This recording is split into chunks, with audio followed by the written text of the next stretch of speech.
High friends good morning real blogger Jyoti चैनेले सबाइके स्वागत। आशा करी तोमरा सबाई भालो आछो। तो एखन घड़ीते 6:30 बाजे और छेलेके घुम थेके उठिए मुख धुए एकटू मुड़ी और कमप्लान दिए बसिएछि। मुड़ी 2-3 गाछ मुड़ी खेয়েছে और कमप्लान खेয়েছে दिए ओके साजगोज करे स्कूल पाठिয়েছি। ओर पापार साथे गेছে और आमी ओके आनते যাব। तो आमार सकाल बेला आमी उठेছি 6टार समय दिए आमार बासी काजकर्म बोलते रक उठोन झाड़ देवा ओपरे घर मोछा बारान्दा नीचे घर बारान्दा मोछा सबकिछुई कमप्लीट हो गेछिलो। खाली छेले ओठेनी बोले एई नीचेर घरेर बेडशिटटा बा बिछानागुलो गोछानो हयनि, ताई एखन छेले रेडी करे दिए छेलेके रेडी करे दिए ओ बेरिये गेल स्कूले रेडी करे दिलाम। और ताई एखन आमी बिछानाटा तुले निচ্ছি।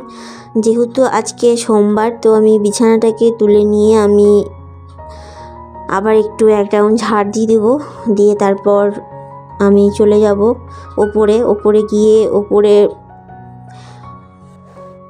शशुरेर बिछानाटाके परिष्कार करब। तारपर आमी स्नान करब। तो तारपर आज के आबार शिव ठाकुरेर माथाय जल दिते हबे सेई भेबे आरो ताड़ाताड़ी करछि। दिए सब करे तारपर छेलेके आनते যাব। 10टाय छेले स्कूल छुटी हो जाबे 10टार समय। तो आमाके 10टार समय 10टार आगेई जेते हबे। तो आमार এই দিয়ে বিছানা গোছানো কমপ্লিট হয়ে গেছে। তো এখন একটু ঝাড় দিয়ে নেব। আর প্রত্যেক দিনই যা করি তাক টাকগুলো একটু করে গুছিয়ে নিই আর সব ঝেড়ে মুছে নিই। আর আলমারি ফ্রিজ যা থাকে সব কিছু একটু ঝেড়ে মুছে নিই। আর সকালবেলা উঠে ঘর উঠোন ঝাড় দেওয়া এসব করি, জিনিসপত্র অত মোছামুছি করি না। আর যখন এই ঘরের বিছানাটাকে ঝেড়ে নিই বিছানাটাকে গুছিয়ে নিই তখনই আলমারি টালমারিগুলো একটু করে মুছে নিই। নিয়ে তারপর আবার এক রাউন্ড ঘরটাকে ঝাড় দিয়ে নিই, তা নয়তো বিছানার নোংরাগুলো পড়ে। তো সেক্ষেত্রে আবার একটু নোংরা হয় তখন আবার সেগুলোকে পরিষ্কার করে নিই। তো আমি এখন সব জিনিসগুলো একটু করে ঝেড়ে মুছে নিচ্ছি। আর এখন ঘরের জানলাগুলো সব মোটামুটি বন্ধই থাকে কারণ শীতকাল। তো সকালবেলা জানলাটাও খুলে দিলাম। আর এদিকে তাক ফাকগুলো একটু করে গুছিয়ে নিচ্ছি। আর তারপরে এখন একটু ঝাড় দিয়ে নেব। আর আমি টাইটেলে দিয়েছি যে সময়ের এদিক ওদিক হলেই ব্যাস। তো সেরকমই সময়ের কাজ সময়ে না করলেই ব্যাস অনেক কিছু হয়ে যায়, যেমন যে টাইমে যেটা করা উচিত। আর আজকে তো আমি সকালবেলা 6টায় উঠেছি তবুও ঘুম ভাঙছিল না। তো হঠাৎ করে উঠে পড়েছি। অন্যদিন বর অ্যালার্ম দিয়ে রাখে কিন্তু আজকে অ্যালার্ম দিইনি। তো সারাদিন কাজ করার ফলে এতটাই ক্লান্ত, তারপরে রাত 12টার পর ঘুম আসে, ঘুমানো হয় কারণ ছেলেই রাত 12টার সময় ঘুমায়। তারপরে ঘুম আসতে অনেক দেরি হয়। তো সেই কারণেই সকালবেলা আর উঠতে পারি না। তো সকালবেলা উঠতে এত দেরি হয়ে গেছে যে আমি ভাবছি যে কোন কাজটা কোন সময় করব।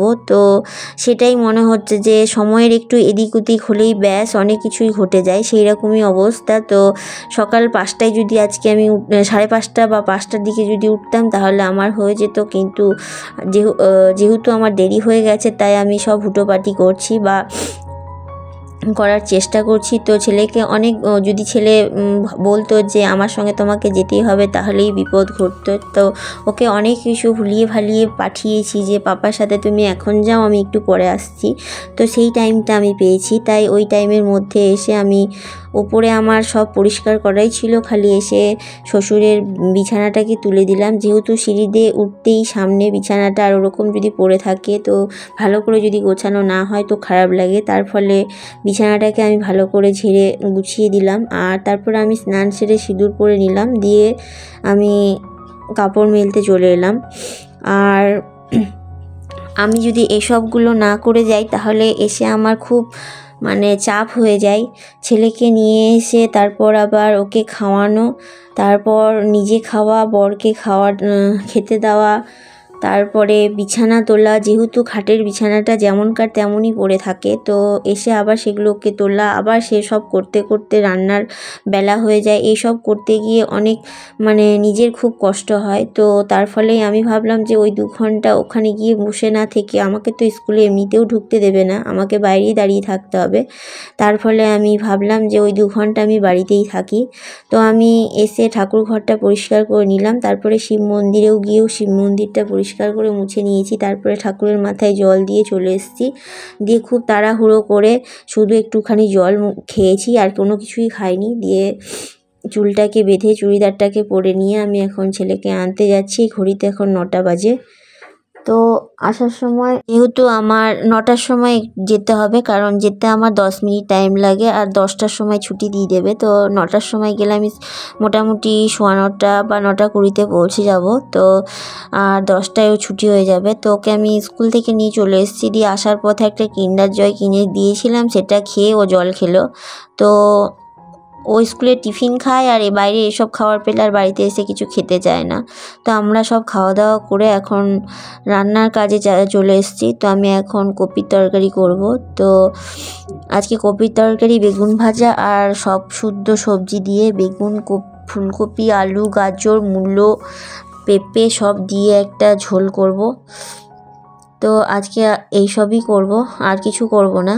তো এখন আমি কপিটা চাপিয়ে দিচ্ছি, আর প্রচণ্ড চাপ হয়ে যায় আমি একা হাতে এসব করতে করতে। যদিও বা শাশুড়ি মা কিছু সবজি কেটে রাখেন, আর যেগুলো আবার আমি আমার মতো করে করি, সেগুলো আবার পরে আমি কেটে নিই। তো সেরকমই। তো বাঁধাকপিটা কেটেই রেখেছিলেন, তো সেই জন্য আমি বাঁধাকপিটা চাপিয়ে দিচ্ছি। আর তারপর এইসব রান্নাবান্না করে আবার ছেলেকে স্নান করানো। আর ছেলেকে যদি আমি স্নান না করাই তো অনেক বেলা হয়ে যাবে রান্না করতে করতে, সেই জন্য তাড়াহুড়ো করে আবার রান্নাও করতে হয়, কারণ ছেলেকে স্নান করানোর চাপ থাকে। তো তাও 1টা বেজে যায় ওকে স্নান করাতে, আমার সব রান্নাবান্না সারতে। তো আমি ওদিকে কপিটা চাপিয়ে দিয়েছি, আর এখানে বেগুনটা ভাজতে দিয়েছি। আর আমি মনে মনে ভেবেছি যে আগে তরকারিগুলোকে করে নেবো, তারপর আমি ভাত চাপাবো, কারণ ভাতটা একটু দেরিতেই হোক, কারণ শীতের দিন ঠান্ডা হয়ে যাবে। তো ওই জন্যই ভাতটা দেরিতে করব, তাহলে ভাতটা গরম থাকবে খাওয়ার সময়। তো সেই জন্যই ভাতটা সব শেষে ভাত করব। তো এখন বেগুনটা ভেজে নিচ্ছি। বেগুনটা ভেজে এইটা এখন আমি আমার ছেলের স্কুল শুরু হওয়া মানে 8 দিন হলো, আর এই সব করছি। কিন্তু যখন ভাবছি যে আমি এগুলো মানে এখন নয়, মিনিমাম মর্নিং স্কুলটা আমাকে এখনও 4 বছর করতে হবে, তা আমাকে এইভাবে এই নিয়মে চলতে হবে। তখন ভাবছি আমি পারবো তো, আমি ক্লান্ত হয়ে পড়ছি এই সব কাজ সামলাতে। তখন মনে হচ্ছে আমি কি করে পারবো, কিন্তু ভগবানের দিন ভগবানই পার করে, হয়তো বা এইভাবেই পেরিয়ে যাবে, জানি না কি হবে। যখন ভাবছি এইভাবে প্রত্যেকটা দিন আমি কি করে করব, তখনই আমি আরও হাঁপিয়ে উঠছি। আর যখন সকালবেলা উঠি তখন ভাবি না, এগুলো দায়িত্ব আমাকে করতেই হবে। তো সেই দায়িত্ব কর্তব্যের বোধে আবার সকালবেলা উঠে দাঁড়াই। তো যাই হোক, আমার বেগুনটা মোটামুটি ভাজা হয়ে গেছে, আর ওদিকেও বাঁধাকপিটা একটু টাইম লাগে হতে। তো বাঁধাকপিটাও মোটামুটি সেদ্ধ হয়ে গেছে। তো এখন কষিয়ে নেবো, নিয়ে তারপর নামিয়ে দেবো। আর এইসব যতটা দেখতে ভালো লাগে, সত্যি কথাই যতটা দেখতে ভালো লাগে এইভাবে আমি কাজ করছি ভিডিওতে বা দেখাচ্ছি তোমাদেরকে এত স্পিডে, কিন্তু এটা আমি স্পিড করেছি বলে, কিন্তু সত্যি করে সেই কাজগুলো করতে যে করে সেই বোঝে। জানি না তোমাদের কেমন লাগবে। তো যদি ভালো লেগে থাকে প্লিজ লাইক, শেয়ার, সাবস্ক্রাইব করো, আর ভালোবেসে আমার পাশে থেকো। এত কাজের মধ্যেও আমি এই এডিটিং করাটা বা এই ভিডিও ছাড়াটাও একটা আমার নেশা হয়ে গেছে। জানি না, আমি এর আগে একটা আমার চ্যানেল ছিল, কিন্তু আমি সেটাকেও ডিলিট করি, তার ফলে আমি কয়েকদিন কাজ করিনি। তো সেই দিনটাও আমার খুব খারাপ লাগছিল, যেন মনে হচ্ছিল যেন আমি কি করছি না। কিন্তু ভালো লাগছিল না, তার ফলে আমি আবার একটা নতুন চ্যানেল খুললাম, যেটা আমার এই চ্যানেলটা। তো আমি এই চ্যানেলে কাজ করছি। তো এত কিছু করার পরও আমি এই সব কাজগুলো মানে এই ভিডিও এডিট করা, ভিডিও ছাড়া, এটাও আমি ছাড়তে পারছি না। তো আমার বাঁধাকপিটা আমার রেডি হয়ে গেছে। তো এখন এক সাইডে ভাত চাপিয়ে দেবো আর এক সাইডে ঝোল চাপিয়ে দিব। তো ফুলকপি আর বেগুনটা একটু তেলে নেড়ে চেড়ে নিচ্ছি, কারণ বেগুনটা যদি আমি ঝোলের সাথে একবারে দিই তো বেগুনটা সেদ্ধ হয়ে গলে যাবে। তো বেগুনটা পরে ছাড়বো, আর ফুলকপিটা একটু তেলে নেড়ে চেড়ে নিলে ভালো লাগে খেতে। তো বেগুন আর ফুলকপিটা একটু তেলে নেড়ে চেড়ে নিচ্ছি, আর বাকি সবজিগুলো দিয়ে দেবো। তো আমার এখন ঝোলের আমি শুধু জিরে আর লঙ্কা দিয়ে ঝোলটাকে চাপিয়েছিলাম। গাজর আছে, পেঁপে আছে, তারপর মূলো আছে, এসব দিয়ে আমি ঝোলটাকে চাপিয়ে দিয়েছিলাম, আর ফুলকপি আর বেগুনটাকে পরে দিয়েছি ওগুলো সেদ্ধ হওয়ার পর। তো কষিয়ে নিয়ে আমি এখন জল দিয়ে দিলাম। তো আমার বাংলার ঝোল রেডি। তারপর এখন এই রান্নাটা সেরেই তারপর চলে যাব ছেলেকে স্নান করাতে। তো আমার এখন ঝোলটা ফুটছে, একটু ফুটবে, তারপর নামিয়ে নেবো। তার সর্বশেষ একটু জিরে ভেজে গুঁড়ো করে একটু ছড়িয়ে দিলাম, তাতে করে সেন্টটা একটু ভালো হবে। যেহেতু অন্য কোনো মশলা আমি ইউজ করিনি, শুধু ফোড়নে লঙ্কা আর একটু জিরে দিয়েছিলাম, আর জিরে একটু আলাদা করে কাঠখোলায় ভেজে নিয়ে সেটাকে শেষের দিকে ছড়িয়ে দিলাম, দিয়ে নামিয়ে নেবো। তো আজকের জন্য এইটুকুই। সবাই ভালো থেকো, সুস্থ থেকো, টাটা।